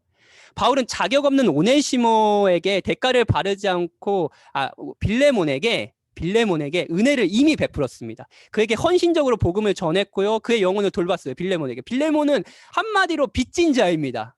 그렇죠? 바울에게요. 그리고 바울은 이제 한 형제인 오네시모에게도 그렇게 말하라고, 너도 그렇게 베풀라고 얘기합니다. 놀라운 것은 오네시모가 바울에게 끼친 손해가 있을 거 아니에요. 당연히 있었을 겁니다. 도망가면서 엄청난 손해를 끼쳤을 거예요. 그 손해를 바울이 무시도 하지 않는다는 거예요. 뭐라고 얘기하냐면요, 그 손해를 자신이 갚겠다고 얘기해요. 내가 갚을게 라고 얘기하는 거예요, 바울이요. 이미 빌레몬을 위해 헌신하며 모든 손해를 감수한 바울이 이제 오네시모가 빌레몬에게 끼친 손해까지 감수하겠다고 이야기합니다. 그러니 용서해라 라고 이야기하는 거예요. 여러분, 이거 굉장히 익숙하지 않습니까? 우리가 받은 사랑이죠. 그리스도가 그렇게 하셨습니다. 그리스도는 자격 없는 우리를 위해 대가를 바라지 않으시고 우리와 같은 인간이 되셨을 뿐 아니라 우리가 받아야 될 하나님의 진노를 받으셨습니다. 그렇죠? 그리스도는 아무 값도 묻지 않겠다고 얘기하셨습니다. 대가를 바라지 않으셨습니다. 그리고 우리가 형제에게 받은 손해와 고통도 자신이 짊어지겠다고 말씀하십니다. 십자가에 지신 거예요. 그러니 용납하고 은혜를 베풀라고 이야기하시는 거죠. 바울은 정말로 그리스도께 받은 은혜의 사랑을 누리고 있었고요.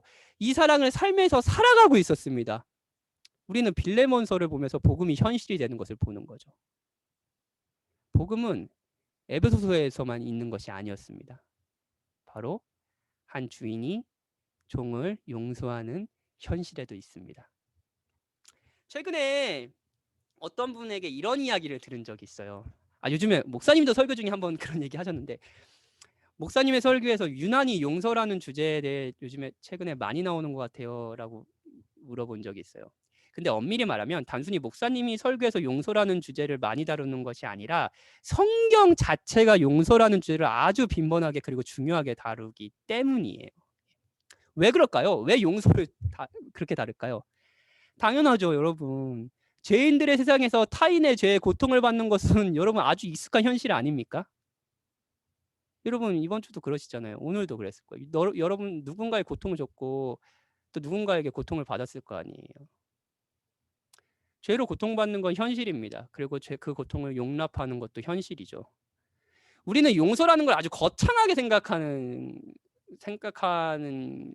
그런 경향이 있습니다. 뭐 가공할 만한 폭력에 대해서 용납을 하는 거, 아니면 엄청난 배신에 대해서 눈을 감아주는 것, 뭐 맞습니다. 이거 용서죠. 하지만 꼭 그런 것만 용서는 아닙니다. 예를 들어서 오늘 아침 아내가 낸 짜증에 대해서 화를 참는 거, 이거 용서일까요? 용서죠. 지나가는 후배가 나에게 인사를 안 하고 무시하며 지나갔을 때 마음을 푸는 거, 좀 바쁜가 보다 이렇게 생각하는 거예요. 쟤는 지나가는데 둘이 있는데 나한테 인사 안 하고 옆에 사람만 인사해요. 쟤 기분 나쁘잖아요. 그러면 이제 이렇게 생각하는 거죠. 아, 나한테 좀 서운한 일이 있나? 여러분, 이것도 용서입니다. 어떤 사람이 자신에게 한 말을 곱씹고 묵상하고 마음속에 깊은 곳에 두어 분노를 우리가 일반적으로 그렇게 하죠. 막 분노를 쌓는 거예요. 막 지난주에 있었던 일들을 막 묵상하고, 걔는 뭐 나를 그렇게 무시할 리가 있나? 그 말을 막 한 거는 나를 평소에 어떻게 이렇게 무시하고 진짜 별 볼 일 없는 인간으로 생각하고 있기 때문이야. 막 이런 생각을 계속 묵상해요, 여러분. 하나님 말씀은 묵상하지 않으면, 복음은 묵상하지 않으면서 우리는 다른 사람이 한 말을 굉장히 오랫동안 묵상하지 않습니까? 근데 그 묵상하지 않고 그 말을 이제 마음속에서 덜어내고 마음을 푸는 것, 이거 용서입니다. 빨리 잊어버린 거, 이거 용서입니다. 여러분, 제가 최근에 느끼는 건 뭐냐면요, 육아의 본질은 용서입니다. 육아, 아이를 키우는 거. 뭐 제 아들도 저를 용서하고 있겠죠. 근데 저도 이한이를 수시로 용서하고 있습니다. 왜냐면 이한이가 죄인이고 제가 죄인이기 때문이에요. 여러분, 용서는 육아에도 있습니다. 사랑의 관계도 있고요, 부부의 관계도 있고요. 사실 결혼의 아주 중요한 주제는 결혼의 아주 중요한 주제는 용서입니다.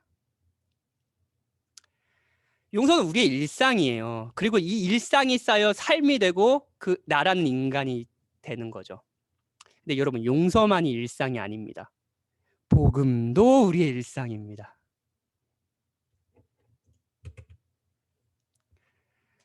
하나님께서 그리스도 안에서 나를 위해 하신 일은 짜증을 내는 아내를 대하는 태도, 어떤 사람이 무심코 한 말을 빨리 마음속에 지워버리는 것, 육아를 하는 것, 이와 같이 연관이 되어 있습니다. 네. 복음도 우리의 일상이에요. 제가 가장 좋아하는 책은요, 가장 좋아하는 책이 뭐냐면요, 계속 가장 좋아하는, 아까 로마서라며요 막 이렇게 가장 좋아하는 책은, 사실 가장 좋아하는 목사님은 존 파이퍼 목사님이고, 가장 좋아하는 책은 장래은혜입니다. 어떤 책이냐면 옆에 있어요. 항상 옆에 두고 있어요. 장래은혜, 이 책입니다. 이거 옛날 버전인데, 이 책 너무너무 좋아요. 근데 여러분, 좀 어렵습니다. 하여튼 장래은혜를 인용할게요. 이게 이제 제가 좋아하는 존 파이퍼 목사님, 그리고 아내분이십니다. 젊었을 때 이제 제가 젊었을 때 사진을 찾았어요. 진짜 잘생기지 않았습니까? 너무 이쁘시고, 이게 존 파이퍼 목사님의 부부의 사진인데, 읽어볼게요. 내 아내가 혹독한 말로 내 마음에 상처를 주었다 해도 거기에 반발하고 똑같이 반응할 필요가 없다. 용서하라는 거예요. 보복할 필요도 없다. 우리 대부분 보복하잖아요. 어떻게 보복해요? 승질내면서요. 야, 너 왜 나한테 짜증내? 아내가 나 이렇게 힘들어 그러면은 어떻게 보복해요? 너만 힘들어, 나도 힘들어, 이거잖아요. 그렇죠? 근데 보복할 필요도 없는 거야. 많이 힘드니? 미안하다. 내가 너 힘들게 해서 미안하다. 이렇게 얘기하는 거, 용서입니다. 어떻게 용서할 수 있냐면, 왜냐하면 그녀의 잘못은 예수님께 부과되었고, 그분은 놀랍게도 내 아내를 위해 그리고 나를 위해 그 잘못을 담당하고 고통을 당하셨기 때문이다. 예수님께서는 자기에게 그리고 나에게 저질러진 잘못을 너무나 정말 여러분, 진지하게 담당하셨습니다. 정말 진지하게 담당하셨어요. 가볍게 여기지 않으셨습니다.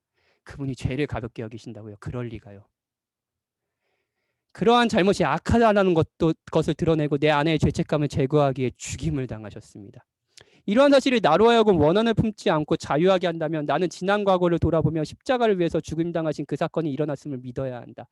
기독교 신앙은 결코 죄를 가볍게 여기지 않습니다. 여러분, 기독교만큼 죄를 가볍게 여기지 않는 종교는 없습니다. 왜냐하면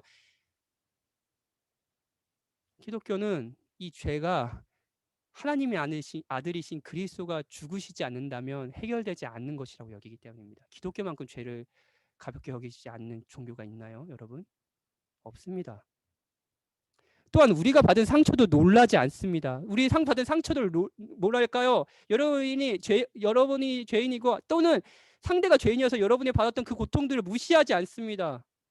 상처도 놀라지 않아요. 그와 반대로 기독교 신앙은 믿는 자들에게 가해지는 죄악을 상당히 심각하게 여깁니다.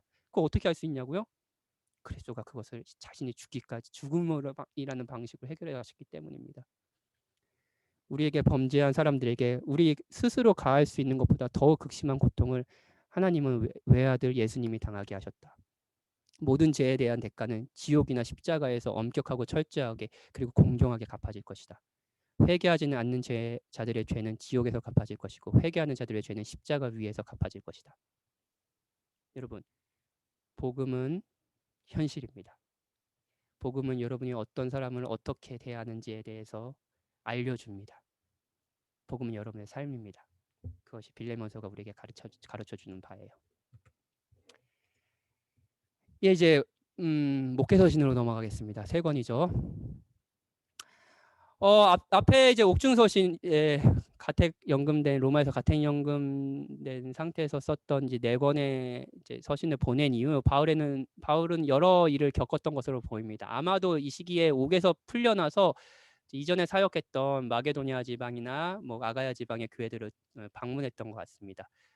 그런데 이 시기에 에베소 교회에 또 거짓 교사들의 가르침이 있었습니다. 그래서 혼란에 빠졌어요. 그래서 바울이 아들과 같이 아끼는 디모데를 보냅니다. 근데 에베소도 굉장히 큰 도시라고 말씀드렸잖아요. 근데 이 대도시에서의 사역이 이제 어린 디모데로서는 뭐 감당하기 굉장히 힘든 일이었어요. 힘든 사역이었겠죠.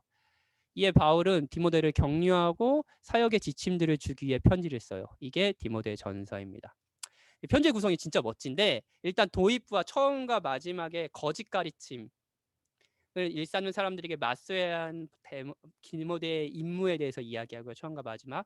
그리고 중간 부분에 실제로 에베소 교회에서 직면한 문제에 대해서 실제적인 지침들을 막 줍니다. 그리고 요 이제 단락들이 있잖아요. 이 단락을 연결하는 게 뭔지 아세요? 복음이에요. 특히 바울은 찬양합니다. 복음을. 하나님이 하신 일을요. 중간중간마다요.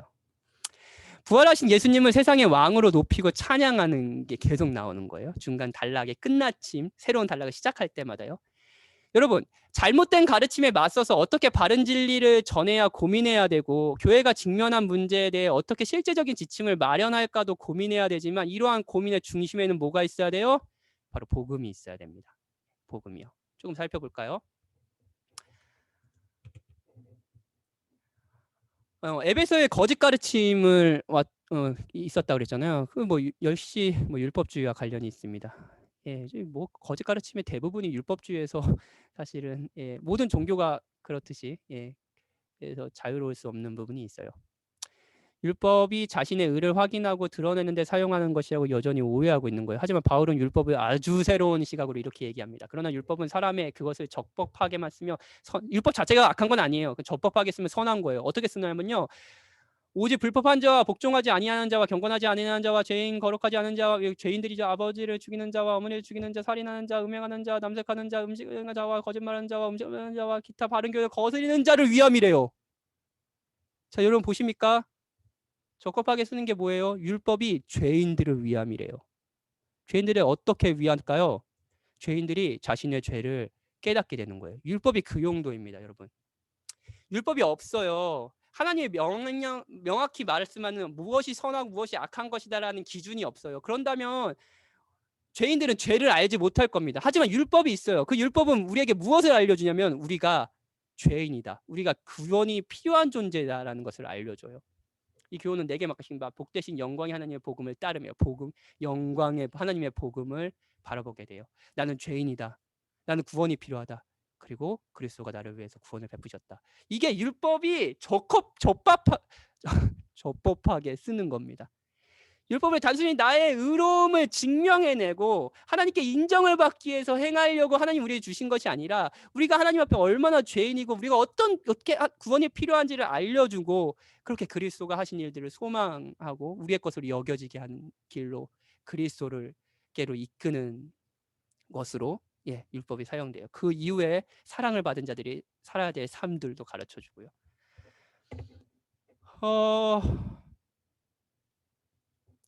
이것이 율법이 하는 일이에요. 바울은 목회자인 디모데에게 이후에 이제 실제적인 지침들을 쭉 주거든요. 이런 지침도 있어요. 바울은 임금과 높은 지위에 있는 자들을 위해 기도하라고 말합니다. 이제 뭐 뭐 그들 믿지 않지만 왕들 뭐 그런 지휘자들을 위해서 기도하라는 거예요. 동기가 뭔지 알아요? 동기가요. 하나님께서 모든 정확히 말하면 모든 종류의 사람이 구원을 받기 원하시기 때문입니다. 하나님은 약자뿐만 아니라 강자, 가지지 못한 자뿐만 아니라 가진 자도 구원을 받으시길 원하십니다. 복음에 차별이 없다고 말할 때 우리는 이 차별이 이렇게 생각합니다. 사회적 약자, 뭐랄까요, 뭐 갖지 못한 자, 예, 사회 속에서 힘들어하는 자, 이들에게 차별이 없다고 여깁니다. 맞습니다. 성경은 그렇게 얘기해요. 그런데 반대는 생각하지 않는 경향이 있어요. 많이 소유한 자, 사회적 강자도 역시 죄인이죠. 그리고 하나님의 자비가 아니면 구원을 받을 수 없는 자들입니다. 그렇죠? 그들도 하나님 앞에 거지예요. 바울은 주께서 특정한 사람이 아니라 모든 종류의 사람을 위하여 자기를 대성물로 주셨다. 디모데 전서 2장 6절에서 이야기하며 높은 지위에 있는 사람들을 위해 교회가 같이 기도하라는 실제적인 지침을 주는 거예요. 이게 교회가 차별이 없다라는 겁니다. 가진 자나 갖지 못한 자, 다 그리스도를 찬양하게 하시게 하려고 하나님은 구원해 내십니다. 은혜로 구원해 내신다는 거예요. 이어서 교회 안에 있는 여인들의 문제를 다룹니다. 어떤 부유한 여인들은 교회를 이제 패션쇼장으로 만들고 있었대요. 예, 뭐 자기의 뭐 부유함을 자랑하는 거예요. 막 이렇게 이쁜 옷 입는 건 좋죠. 근데 꼭 여인들의 문제는 아닌 것 같고요. 예, 예. 온갖 사치스러운 장식으로 자신의 부유함을 자랑한 이제 사람들이 있었던 거예요. 또한 이들이 거짓 교사의 가르침, 아까 뭐 율법주의죠. 그 가르침에 영향을 받아 가르치려고 했던 것으로 보입니다. 바울은 이런 문제를 지적하며 단정하게 옷을 입을 것과 교회 질서와 권위에 맞게 가르치라고 권면해요. 이제 실제적인 지침이죠. 이어 집사들을 어떻게 임명해야 되는지, 저희들도 이제 5명의 집사님이 계시죠. 어떤 자들이 집사로 임명을 해야 되는지, 그리고 거짓 교사들의 가르침 중 금욕주의는 어떻게 대항해야 되는지도 가르칩니다. 또한 5장에서는 각 성도들을 목양하는 실제적인 지침들을 이야기해요. 앞서 말했듯이 이러한 모양의 실제적인 지침 중간중간에 뭐를 얘기한다고요? 복음, 하나님을 찬양하는 시를 넣습니다. 왜냐하면 이 목양, 이 실제적인 지침의 동력이 뭐예요? 하나님께서 그리스도께서 하신 일이기 때문입니다. 제가 너무너무 좋아하는 구절인데 네, 그 구절도 찬양 중의 일부예요. 내가 전에 비방자요, 박해자요, 폭행자였으나 아까 그 율법의 용도를 이야기한 다음에 이 얘기를 이야기하거든요. 도리어 긍휼히 입은 것은 내가 믿지 아니할 때에 알지 못하였고 행하였습니다. 우리 주의 은혜가 그리스도 예수 안에 있는 믿음과 사랑과 함께 넘치도록 풍성하였도다. 미쁘다 모든 사람이 받을, 이 말 너무 좋아요. 받을 만한 이 말이요. 그래서 바울이 이렇게 얘기하는 거예요. 나도 받았다면 모든 사람이 받을 만해. 나 같은 사람도 받았다면 정말 모든 사람이 하나님의 자비를 받을 수 있어. 이렇게 얘기하는 거예요. 그래서 예수께서 죄인을 구원하시려고 세상에 임하셨다 하였도다. 죄인 중에 내가 괴순이라.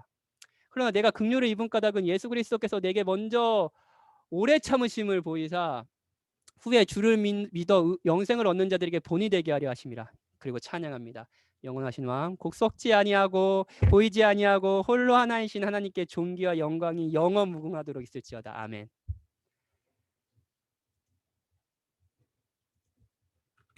디도서를 살펴보죠.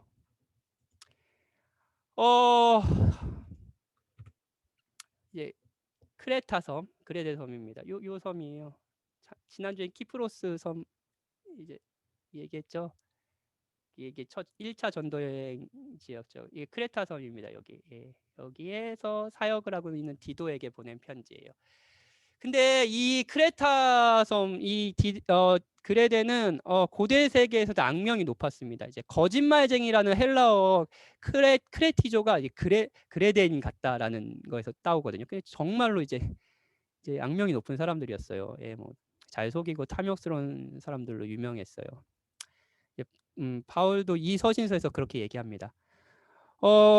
바울은 디모데와 마찬가지로 여러 어려움을 겪고 있을 디도에게 목회적 지침을 주게 편지를 씁니다. 일단은 바울은 그레데 사람들과 전혀 다른 삶의 양식을 가지고 살아가는 장로들, 그러니까 굉장히 타락하고 굉장히 뭐 못되는 사람들 뭐 어디나 많겠죠. 근데 그 섬이라고 했잖아요. 근데 완전히 다른 삶을 살아가는 장로들을 세우라고 얘기합니다. 장로들. 지금의 말하면 저도 장로예요. 예, 목사도 장로입니다. 예, 설교하는 장로죠. 예, 근데 이제 장로의 자격이 나오거든요. 예, 이거 뭐 내 무덤을 제 무덤을 파는 시간입니다. 이 시간은. 예, 이거 제가 바울은 예, 이렇게 얘기해요.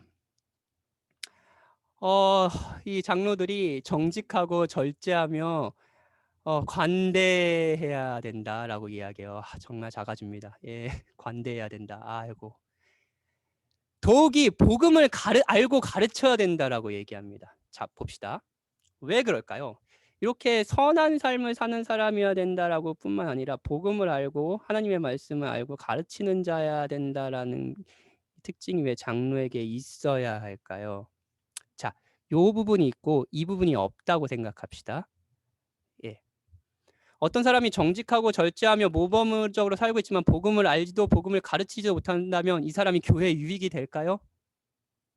아닙니다. 오히려 그 장로의 경건한 삶으로 스스로 찬양을 받을 겁니다.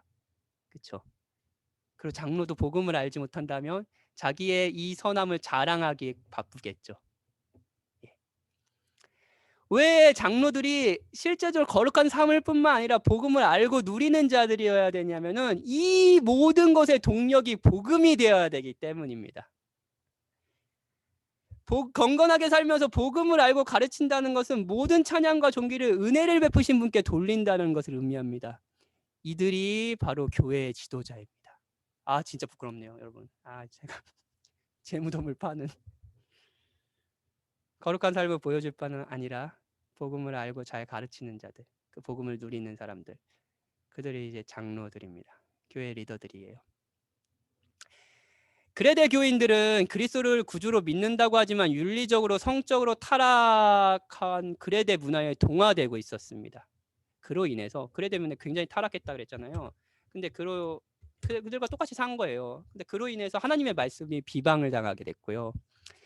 사람들의 책망을 듣게 됐고요. 무엇보다 하나님의 가르침이 이 복음이 설득력 없이 없는 것이 되어버렸습니다. 그들이 똑같이 사니까요. 당연하죠. 예.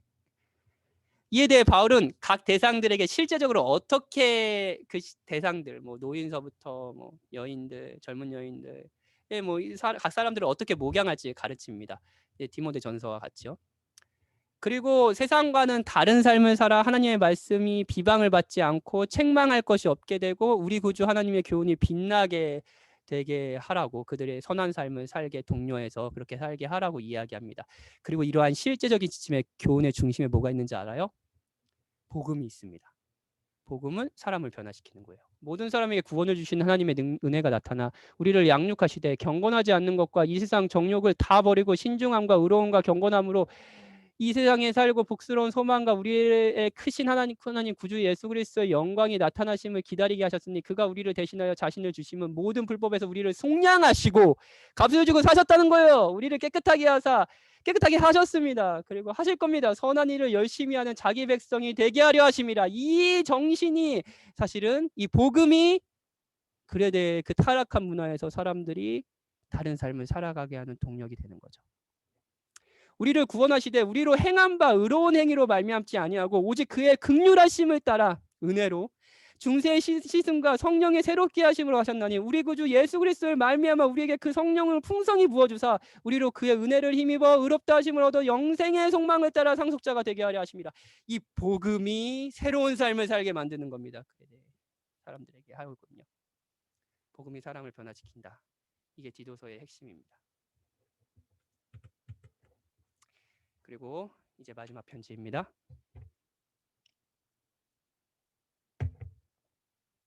제가 또 많이 좋아하는 서신서 중에 하나죠. 목회가 힘들 때마다 가장 빈번하게 찾는 책이라고 말씀드렸던 바로 그 책입니다. 이 서신은 성경으로 남아있는 바울의 마지막 편지입니다. 아마도 바울은 생애 마지막을 로마 지하 감옥에서 보내며 죽음을 예감하고 있었던 것으로 보여요. 오늘 이 서신서를 보면요.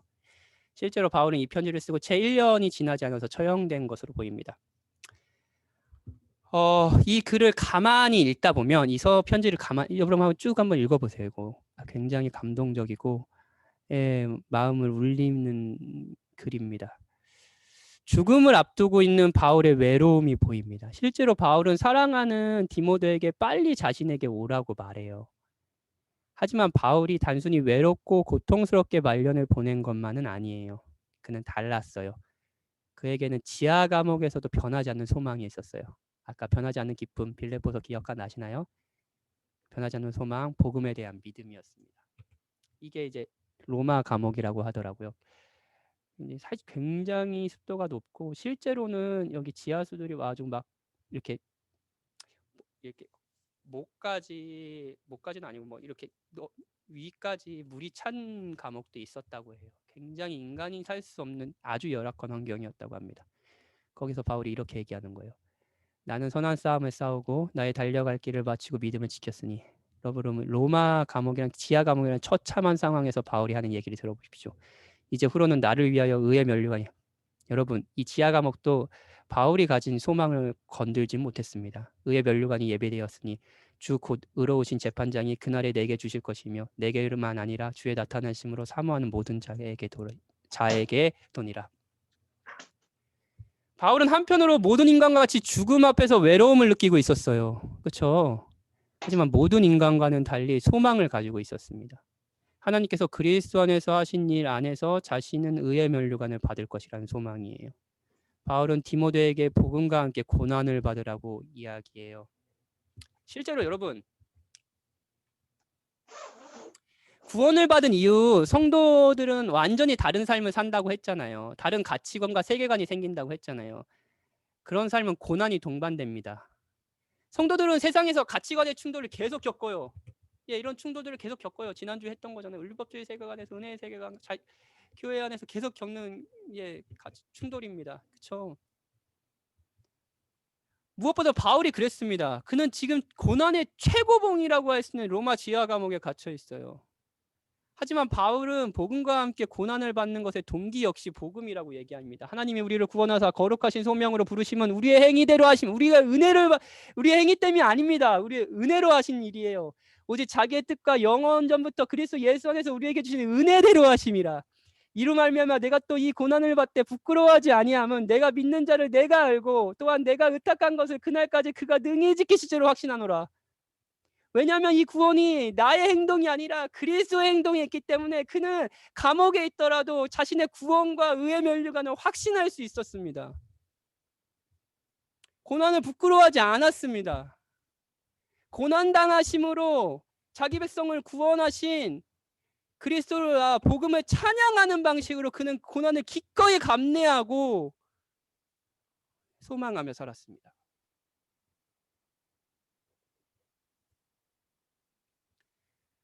바울은 이어서 세상의 특징을 이야기합니다. 자기를 사랑하고 돈을 사랑하고 자랑하며 교만하고 비방하며 부모를 거역하고 감사하지 아니하고 거룩하지 않고 무정하고 원통함을 풀지 아니하고 모함하며 절제하지 못하며 사나우며 선한 것을 좋아하지 아니하며 배신하며 조급하며 자만하며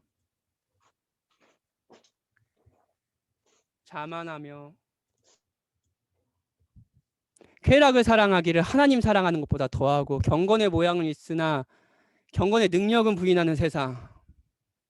그리고 교회 안에도 있는 세상이죠. 율법주의적이고 자기중심적인 세계관. 하지만 바울은 이렇게 이야기합니다. 그러나 너는 세상은 이렇지만 그러나 너는 배우고 확신한 일에 거하라. 디모데후서 3장 13절. 배우고 확신한 일이 뭐죠? 배우고 확신한 일이 뭡니까? 디모데에게 가르치고 배우고 확신한 일이 뭡니까? 복음입니다, 여러분. 하나님께서 그리스도 안에서 우리에게 베푸신 일을 듣고 그런 사랑을 받은 사람은 어떤 세계관, 은혜의 세계관, 사랑의 세계관을 가지고 살아야 하는지를 들으며 그 삶을 사는 것. 이게 배우고 확신한 일에 거하는 거예요. 이것이 바울이 삶의 마지막에서 사랑하는 제자에게 하고 싶은 말이었습니다. 그는 마지막까지 복음을 이야기하고 있습니다.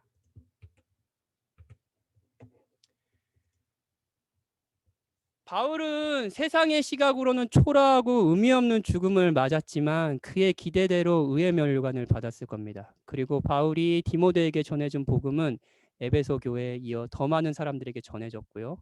지금은 우리가 듣고 있습니다.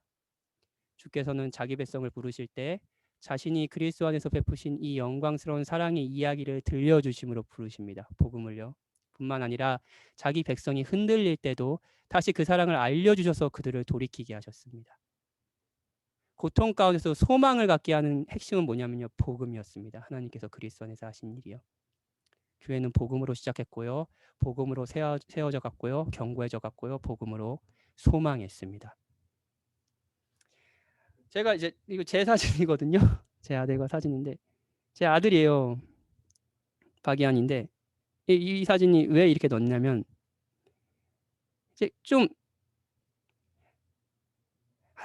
사실 이제 부자 관계, 이 관계가 하나님과 사실 뭐 하나님이 아버지라고 우리를 호칭하기도 하고요. 우리는 이렇죠. 길을 가죠. 하지만 계속 그 아버지가 자신을 따라오면서 자신을 지키고 있죠. 그리고 하시는 일을 계속 하나님께서 그리스도 안에서 하신 일들을 계속 알려주시는 거죠. 그 일들을 여러분 죽을 때까지 신실하게 하실 겁니다. 아니 영원히 하실 겁니다. 그렇게 하나님을 찬양하게 하실 겁니다. 예. 그래서 이 사진을 넣었습니다. 마지막으로 오늘 바울이 에베소서 교인들을 위해 한 기도로 오늘 강의를 마치고 싶습니다. 그리고 사실 제가 여러분을 위해서 하고 싶은 기도이기도 합니다. 이러므로 내가 하늘과 땅에 있는 각 족속에게 이름을 주신 아버지 앞에 무릎을 꿇고 비노니 그의 영광의 풍성함을 따라 그의 성령으로 말미암아 너희 속사람을 능력으로 강건하게 하시오며 믿음으로 말미암아 그리스도께서 너희 마음에 계시게 하시옵고 너희가 사랑 가운데서 뿌리가 박히고 터가 굳어져서 능히 모든 성도와 함께 지식을 넘치는 그리스도의 사랑을 알고 그 너비와 길이와 높이와 깊이가 어떠함을 깨달아 하나님의 모든 충만하신 것으로 너에게 충만하게 하시기를 구하노라. 우리 가운데서 역사하시는 능력대로 우리가 구하거나 생각하는 모든 것에 더 넘치도록 능히 하실 이에게 교회 안에서와 그리스도 예수 안에서 영광이 대대로 영원무궁하기를 원하노라. 아멘. 여러분을 위해 기도합니다. 주께서 하나님께서 그리스도 안에서 여러분 베푸신 일들을 여러분이 더 알고 그 사랑을 누림으로 미래를 소망하고 그리고 그 사랑을 누림으로 사랑을 실천하는 여러분과 저의 삶이 되었으면 좋겠습니다. 오늘의 강의는 여기까지입니다. 혹시 오늘도 뭐 1시간 반 정도 했네요. 혹시 오늘 강의 관련해서 질문 있으시면 해주시면 제가 답변해 드리겠습니다. 그 뭐죠? 설문지를 받은 질문은 마지막 시간에 또 따로 시간을 내든 아니면 뭐 서면으로 하든 하겠습니다. 질문이 그렇게 많이 없더라고요. 한 2개 정도밖에 없어가지고 그래서 제가 강의를 잘해서 질문이 없는 겁니까? 아니면 강의를 못해서 질문이 없는 겁니까? 여러분 모르겠습니다. 하여튼 여러분 질문 있으시면 뭐 질문 지금 하셔도 좋고요. 지금 없으시면 뭐 카톡이나 다시 설문지 올릴 거거든요. 거기서 질문해 주시면 제가 답변해 드리도록 하겠습니다. 지금 없으시죠? 그럼 제가 기도하고 마치도록 합시다.